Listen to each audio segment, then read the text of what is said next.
Hi, so it's week 4, and I know that the background is a little busy.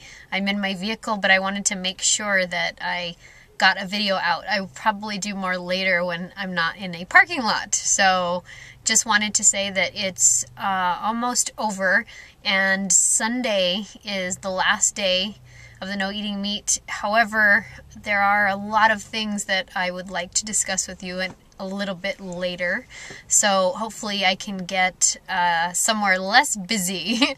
I can see all these people and cars walking by, but I just wanted to make sure that I got something down on video for you, and I will come back to you later. Hi, so I'm back. Just wanted to give you an update. I will give another update next week, because next week will actually be a week after the end of my 40 days, just to see how my progress is, what I'm doing, what I've decided. I guess what I've decided more than, the decision to not eat meat for 40 days. Yesterday I didn't have a big steak or anything like that. I didn't say, oh, I'm going to go to a steakhouse after and kind of undo what I did. I'm pretty sure if I would have had a steak, it probably would have sit in my stomach like a ton of bricks, so probably bad idea. Anyways, everything I've read is kind of pointing me in a different direction. The Conscious Cook from Tal Ronan, it is a cookbook, but in the beginning, and actually throughout the book, does give reasons why that being, and his is actually vegan, why it's good to be a vegan, just different tidbits, histories of things like quinoa and other things that we bring in our country, because we as, I don't know if it's Americans or as a global population, eat something ridiculous like 10% of the edible things out there. So there's a whole big world that you can explore that you don't currently, and that's one of the things that I'm trying to do, is figure out what I do like and just trying new recipes that I might not have wanted before and trying to find a good balance. And in the beginning of the book, something really struck me. One of his clients, she said that she had made the choice to be vegetarian or vegan, and she says, why is eating meat normal? Well, it's just because that's what we do, right? Well, there was a lot of things that were normal that aren't anymore. Things like slavery. Slavery was normal. That was normal to have slaves and own slaves. Obviously not the norm anymore, and good thing. Second thing was, people would be condemned as witches because they didn't understand certain things that were going on, and they'd be burned at the stake. That was normal. What else was normal? Just, if you think about it, things that have changed. The world was flat. That was another one. And there was, basically one man that stood up and said to the entire world that no, it's not flat, it's round. And we've obviously changed a lot of the way we think about things from back then to now, and hopefully eating meat is one of them. I don't condemn meat eaters. I was one, and might continue to be in a very limited capacity. I do support local farmers. I mean, they're such a small minority, but farmers that have small farms, that they grass feed their cattle, that they have pigs, same thing. They are allowed fresh air and water, everything like that. So I do support that kind of farming. I don't support factory farming, which is why the decision to kind of continue being vegetarian or vegan is going to be the norm for me, because I live in a city, so it's hard to get those small town, farm meals, or even just finding meat that is sustainably farmed and from a small farm. Anyways, if you notice me kind of struggling, I am trying to get my dogs not to mess up this recording. So if you have animals, they don't always work the way that you want them to work. They don't always do what you want them to do either. But they really enrich your lives, which is another reason that I'm choosing to do this, is because I'm an animal lover. If I could, I'd probably rescue all of them, but I can't. And the thing is what makes you an animal lover? If you love animals, why are some better than others? Why are dogs better than cows? Other than being a lot more intelligent. But they're still living beings. So, and should never be subjected to the horrors of factory farming.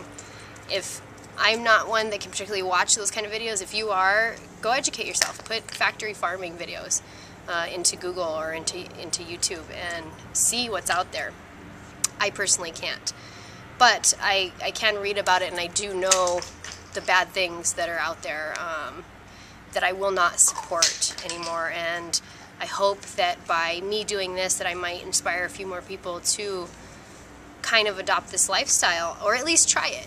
And in the book, The Kind Life by Alicia Silverstone, she says that, you know, she says if you're not ready for it, just try some of the recipes, just flirt with the idea. And what I found is it's pretty easy to be a vegetarian nowadays. Maybe when I was younger, or you were younger, it was a lot more difficult, just because there wasn't the options, and vegetarian options, besides like tofu, were not any good and tasted like cardboard. So, you know, you didn't really have that many options, or at least good tasting options. All of the recipes in Tal Ronen's book look amazing. I've kind of done my own thing on a few of his recipes, and which I will share with you as well. And everything's fantastic. Some of the things from the Kind Diet, and then just going out. Now, granted, the other thing I found out is that you can be a very unhealthy vegetarian or vegan.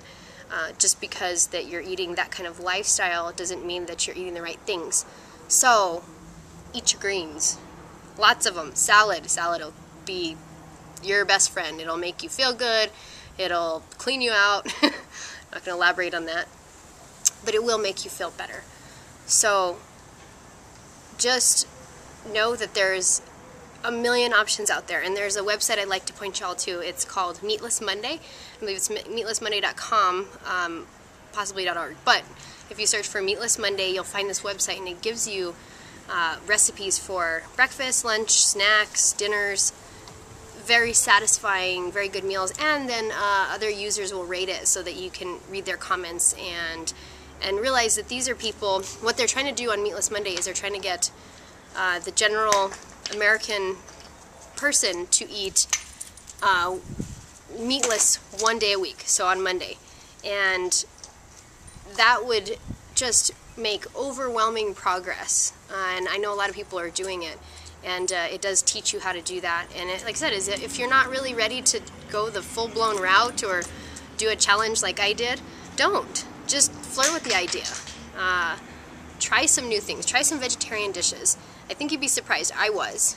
Some of the vegetarian burgers, the black bean burgers, regular, I guess, veggie burgers. I even had a gyro somewhere at I think a little local bar that I had a gyro, and the meat in it, or I guess it wasn't meat, the pretend meat was fabulous. Like, it was even better than regular gyro meat. And like I said, I, you know, ate meat 40 days ago. So there is a lot of options out there, and there's a lot of things you can do to help yourself be, you know, skinnier, healthier, better for the planet, love animals more. And like I said, I'm hoping that, considering all of the news out there, that we are going to start making a shift in this society and really asking those companies that provide our food to be accountable for what they're doing. And the nice thing is that if you think you can't make a difference, you can make a difference every single time you spend $1. Every single time that you put $1 out there, whatever you spend it on makes your vote. So if you start spending it on veggies and organic foods and sustainably farmed meats and produce and things like that, it can make a big difference. So anyways, I rambled on long enough. I hope that you have a fantastic day, and I will give you an update in a week, and hopefully I will continue doing these videos. And that's about it. So have a fantastic day.